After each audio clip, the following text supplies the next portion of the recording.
Tak ada kesilapan dalam ataupun pencanggahan dalam ucapan saya sebelum ni, cuma anda kena faham kedua-dua maksud yang saya dah tunjuk dah tadi, dan kena faham benda ni.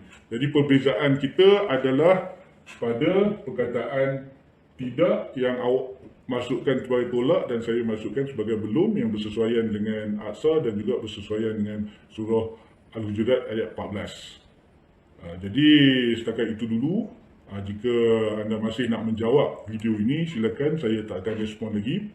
Saya harap kita dapat bersama menghindari daripada orang menjadi kufur kepada Allah Subhanahu Wa Taala dan juga daripada menyesatkan orang lain. Sekian, wabillahi taufik wa hidayah. Wassalamualaikum warahmatullahi wabarakatuh. Okey, dan kemudiannya pada minit 44.24 ya, Dr. Haris menutup dengan berkata, so tak ada kesilapan atau percanggahan dalam ucapan saya sebelum ini. Ini tuan-tuan dan puan-puan nilai sendirilah, sebab pada analisa saya, baik video-video sebelum ini ataupun video yang sedang saya ulas sekarang ini, di mana dia sedang membuat damage control, di mana dia sedang menjelaskan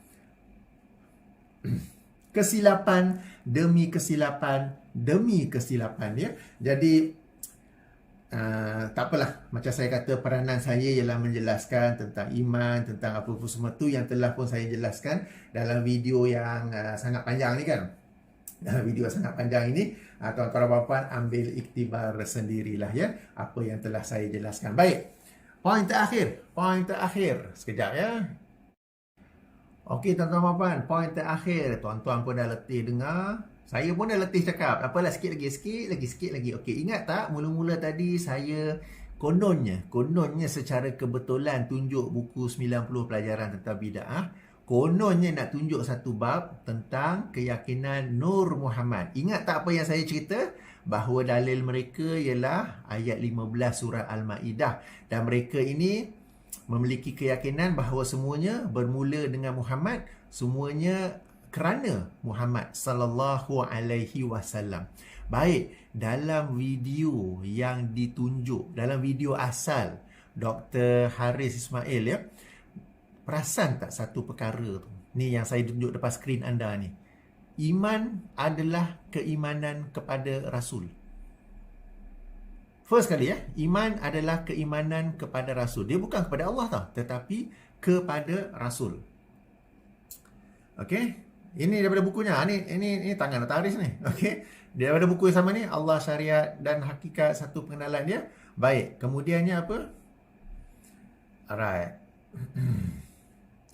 Yang ni kita dah discuss tadi tentang definisi iman yang salah ni. Okey, baca ya, baca. Para sahabat memulakan keimanan mereka dengan beriman kepada Rasulullah sallallahu alaihi wasallam melalui proses kajian dan penelitian siapa Muhammad sallallahu alaihi wasallam dari sudut akhlak, kehidupan, keluarga, tanda-tanda kenabian dan sebagainya sebelum mereka berbai'ah dengan dua kalimah syahadah. Nampak tak keanehan tu? Para sahabat, mana yang mereka yang memang ada di kota Mekah ketika itu, mereka mengenali Muhammad sallallahu alaihi wasallam ketika baginda belum diutus, belum diangkat menjadi seorang rasul.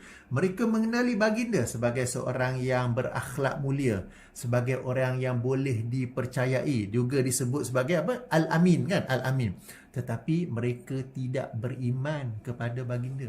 Belum. Okey.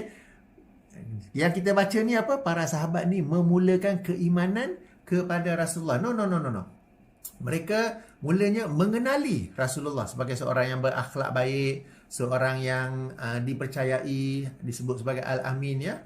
Ni mana mari statement ni? Para sahabat memulakan keimanan mereka dengan beriman kepada Rasulullah sallallahu alaihi wasallam. Mana mari? Bahkan para sahabat dahulu, ketika mereka pada zaman jahiliahnya dahulu, sama-sama kita ketahui maka bahawa mereka dari sudut rububiyah, mereka ini mengenali bahawa Allah inilah yang mentadbir alam ini. Allah inilah yang mencipta mereka. Allah inilah yang merezekikan mereka. Allah inilah yang mentadbir dari sudut rububiyah.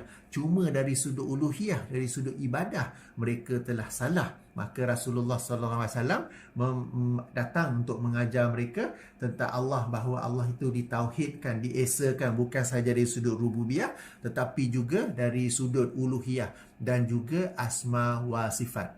Ini adalah kenyataan. Ingat tak tadi? Apa dia? Nur Muhammad, semuanya bermula dengan Muhammad sallallahu alaihi wasallam. Semuanya kerana Muhammad sallallahu alaihi wasallam. Okey. Dalam rangka Dr.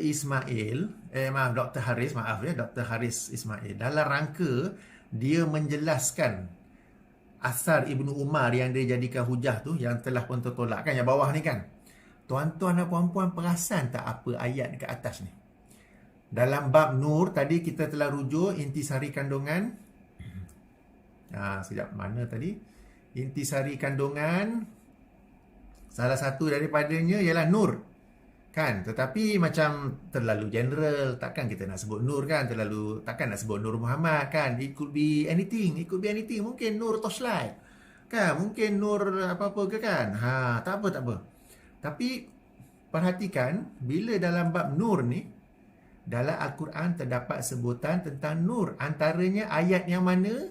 Surah Al-Ma'idah ayat 15. Qad ja'akum minallahi nurun wa kitabum mubin. Tuan-tuan dan puan-puan yang dirahmati Allah, saya tak cukup bukti untuk mengatakan bahawa ini ada kaitan dengan keyakinan Nur Muhammad.